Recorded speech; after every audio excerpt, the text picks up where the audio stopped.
104.5. Urban FM 104.5. Vous êtes sur les 104.5 Urban FM, la station urbaine. On est avec Jean-Paul. Jean-Paul, bonjour. Bonjour à la fraîche. Comment tu vas ce matin? Ça va très bien. Alors, le brin d'histoire nous amène combien d'années en arrière? Nous sommes le 21 avril. Non, on n'ira pas loin, malheureusement. On ira 61 ans en arrière. Plus précisément le 21 avril 1961, puisque nous sommes le 21 avril. On va revenir sur un événement relatif à la guerre d'Algérie, puisqu'il faut savoir que le 21 avril 1961, il va y avoir un coup d'État en Algérie. Cet événement est connu sous le nom du putsch des généraux, parce qu'il faut bien comprendre qu'en 1961, l'Algérie est encore un département français. La France est arrivée en Algérie 130 années plus tôt, et donc à la différence des autres territoires sur lesquels les autres territoires qu'elle administre, qui sont des colonies, l'Algérie, elle, est un département d'outre-mer. Donc c'est une extension, si tu veux, de la métropole sur le continent africain. Et donc il ne faut pas aussi oublier que on est en 1958 déjà, le général de Gaulle est revenu au pouvoir, et en 1959, il fait voter une nouvelle constitution. C'est la constitution dite de la 4e République. Or, la 4e République, enfin, pas la 4e République, pardon, c'est la 5e République. C'est la constitution qui est encore en vigueur aujourd'hui en France. Et donc, il faut bien comprendre deux choses. C'est que d'un plan de vue général, la France est aussi empêtrée dans une guerre en Algérie depuis 1955. D'accord ? Depuis 1955, il y a cette guerre d'Algérie. Et en 1954, le 9 mai 1954, elle avait signé sa reddition en asile lors de la guerre d'Indochine. Donc elle avait perdu les territoires qu'il y a dans la zone de ce qu'on appelle aujourd'hui, qui est comprise entre le Vietnam et le Laos. Et donc la France a perdu les territoires d'outre-mer qu'elle avait dans la zone du Vietnam qu'on appelle l'Indochine. Enfin, l'Indochine aujourd'hui n'existe plus, puisque ça a été scindé, je crois, entre 3 États. Et donc, il y a des militaires français qui avaient perdu la bataille d'Indochine et qui se sont retrouvés maintenant en Algérie, dans la guerre d'Algérie. Alors, cette guerre d'Algérie qui a commencé en 1955 par le Front de Libération Nationale, qui avait une branche armée qu'on appelait l'ALN, l'Armée de Libération Nationale. Et donc, depuis lors,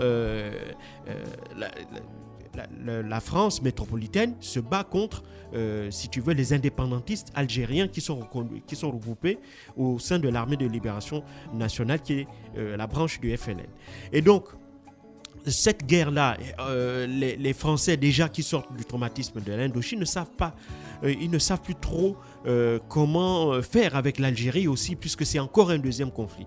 Et donc, une partie de la France est tentée d'écouter la volonté des Algériens de vouloir, en quelque sorte, décider eux-mêmes de leur propre avenir.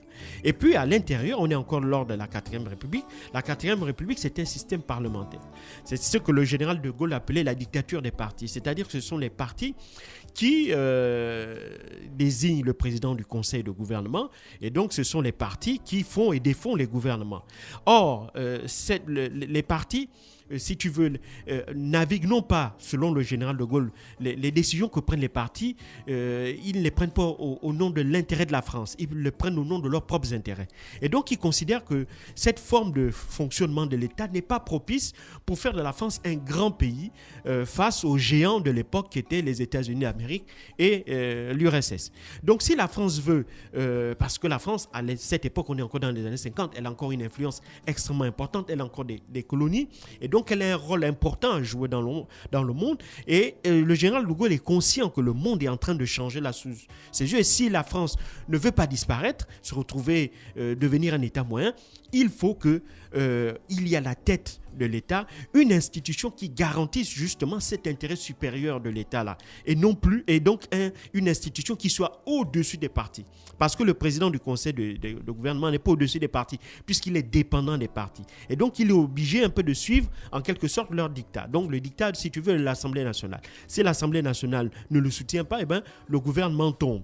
Et donc, lui, il est conscient de ça. Et donc, il veut mettre en place un nouveau système, faire des réformes constitutionnelles qui permettraient de mettre de faire du président de la République, parce que lors de la 4e République, le président de la République a beaucoup plus un rôle honorifique. Il n'a pas vraiment ce rôle prépondérant dans la vie politique française. Il n'est pas véritablement dans les actes l'incarnation même de la France. Il est une forme d'incarnation dans la représentativité, mais pas dans l'action. Et donc le général de Gaulle, en cela aidé par un certain nombre de ses alliés qui sont dans la métropole et par un certain nombre de militaires qui sont en Algérie, qui pensent que le général de Gaulle a l'intention de faire de l'Algérie, de maintenir l'Algérie dans le giron de la France. Et donc ces gens-là ont aidé à déstabiliser le gouvernement de 1958, à faire élire le général de Gaulle comme président du Conseil. Mais président du Conseil, pour lui, le général de Gaulle, c'est pas ça l'objectif final. L'objectif final pour lui, c'était de réformer la France.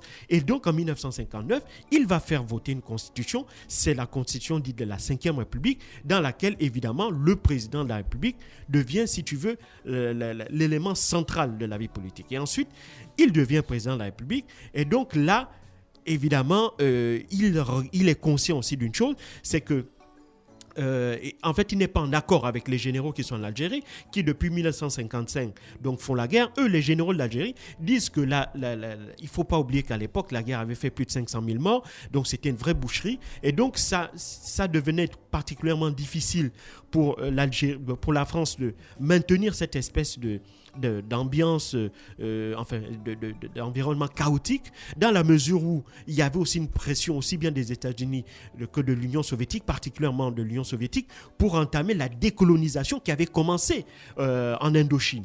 Il faut savoir que le vent de la décolonisation commence immédiatement à partir de 1946, lorsque les populations des territoires de l'Indochine vont commencer à se rebeller. Et c'est cette rébellion qui va aboutir en 1954 au retrait de la France dans cette zone. En 1955, commence la guerre d'Algérie. Et donc, en 1961, De Gaulle, déjà en 1959, De Gaulle considère qu'il faut régler l'affaire algérienne. Et donc, lui, dans un discours qu'il fera justement le 16 septembre 1959 à la télé, il reconnaît la possibilité de la création d'un État algérien. C'est la première fois qu'il reconnaît la possibilité de création d'un État algérien. Et mieux, il parle même du droit des Algériens justement à l'autodétermination, c'est-à-dire qu'il veut que l'on laisse la possibilité aux Algériens eux-mêmes de décider de leur devenir, de leur futur, s'ils veulent rester toujours dans la France ou bien s'ils veulent devenir un État français. Et là, évidemment, les pieds noirs,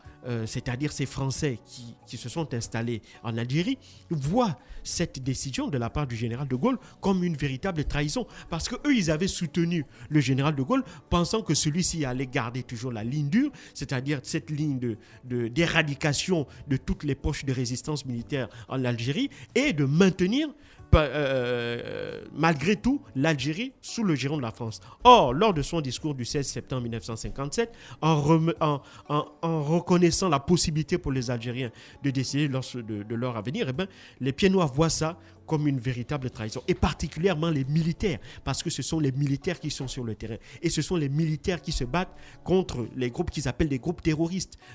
Et donc les militaires aussi pensent que la victoire est là, elle est à portée de main.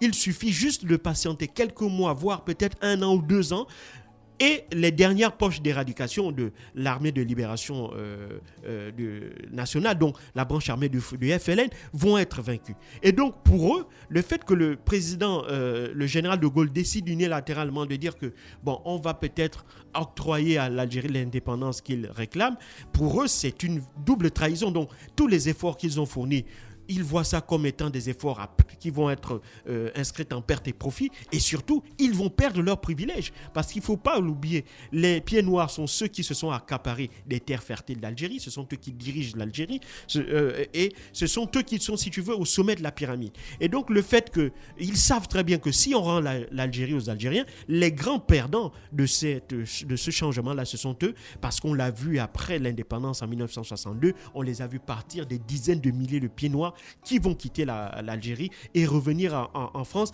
et qui auront tout perdu. Mais il faut bien reconnaître que la richesse qu'ils avaient acquise en Algérie, ils avaient acquise sur le dos des Algériens. Il ne faut pas oublier les expropriations de terres qu'ils avaient faites aux Algériens, le fait qu'ils avaient parfois massacré les Algériens qui avaient justement essayé de combattre ces formes d'expropriation-là. Et donc, il y avait une très forte rancœur de la population algérienne en général vis-à-vis des pieds noirs qui maintenaient une forme je dirais pas maintenaient une forme de discrimination vis-à-vis des Algériens. Et donc, c'est la raison pour laquelle ils se sont lancés dans cette guerre d'indépendance-là. Et donc, lorsque le général de Gaulle déjà parle de l'idée d'une autodétermination, et puis donc, ça va entraîner une semaine de violence, c'est-à-dire une semaine de manifestations organisées par les Pieds Noirs entre le 24 janvier et le 1er février, mais évidemment, cela ne va rien changer. Et puis, lors d'une autre conférence de presse faite le 11 avril 1961,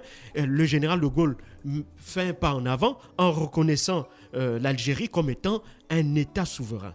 Et donc, pour lui, il s'agit d'en finir avec cette guerre algérienne, cette sale guerre. Et donc, pour lui, il veut s'en débarrasser. Et comment le faire? C'est justement d'octroyer l'indépendance aux Algériens. Et donc, en 1961, on va organiser un référendum en janvier 1961 et ce référendum, 85% des Français vont approuver l'idée d'une indépendance en Algérie. Et donc, le processus est déjà lancé et il ne pourra plus s'arrêter.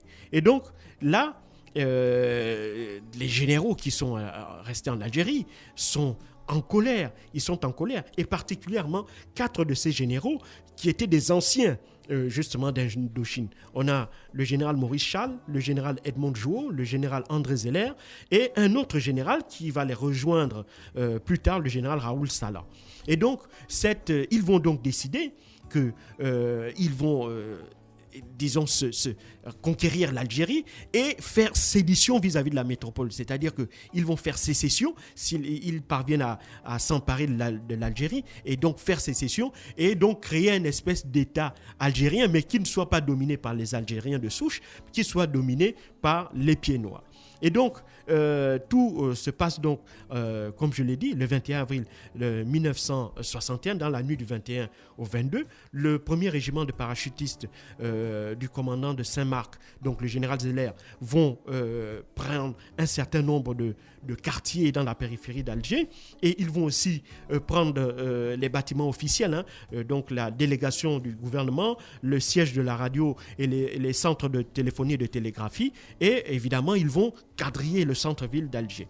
Et puis, à partir de là, rapidement, ils vont faire savoir qu'ils ont l'intention de qu'ils lancent leur coup d'État. Malheureusement pour eux, pour que le coup d'État marche, il fallait que l'ensemble des chefs, des différents chefs militaires sur l'ensemble du territoire algérien se lient à ces généraux-là pour évidemment que ce coup d'État soit une véritable réussite. Malheureusement pour eux, ces 4 généraux vont très vite se retrouver totalement isolés, puisque les autres commandants ne vont pas suivre ces 4 généraux-là, parce que eux, évidemment, ils ne sont pas totalement... Eux, ils restent des militaires, c'est-à-dire qu'ils sont là pour obéir aux ordres. Et donc, ils considèrent que le fait de prendre le pouvoir de cette manière-là, c'est une violation aux principes élémentaires des militaires. Et donc, eux, ils ne vont pas suivre. Et puis, il ne faut pas oublier que la personnalité du général de Gaulle reste encore très forte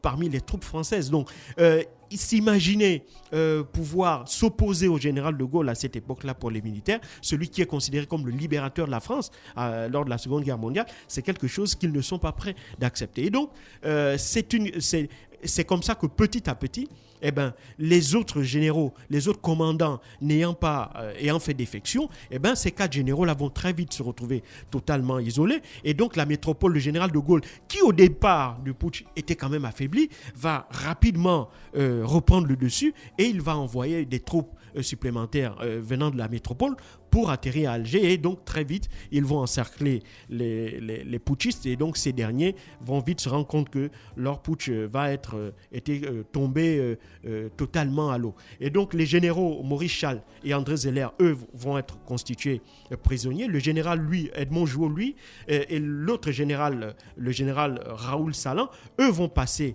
à la clandestinité pour prendre la tête d'une organisation qu'on appelle l'OAS, l'organisation de l'armée secrète. C'est une organisation qui va être mise en place par les Pieds Noirs, justement, pour combattre la France du général de Gaulle, qui avait décidé d'octroyer l'indépendance à l'Algérie. Cette organisation de Pieds Noirs avait pour mission d'empêcher justement l'indépendance de l'Algérie. On sait évidemment comment cette organisation va finir. Les généraux Chal et Zeller seront ensuite capturés par la suite et condamnés à 15 années de détention. Le général Jouot, lui, sera condamné dans une première fois, condamné à mort, mais sa peine sera commuée en détention à vie par le général de Gaulle. Le général Salan, lui, sera condamné à vie après son arrestation, mais tous, donc les deux, Jouot et Salan, seront amnistiés en 1966, 6 ans après l'indépendance de l'Algérie. Voilà comment se termine, si tu veux, la dernière tentative de coup d'État qui s'est déroulée sur le territoire français. C'était il y a exactement 61 ans. Merci Jean-Paul avec nous pour le brin d'histoire ce matin sur les 104.5 Urban FM, la station urbaine dans Luda Fresh Morning. On reste connecté, on se retrouve juste derrière. Urban FM 104.5.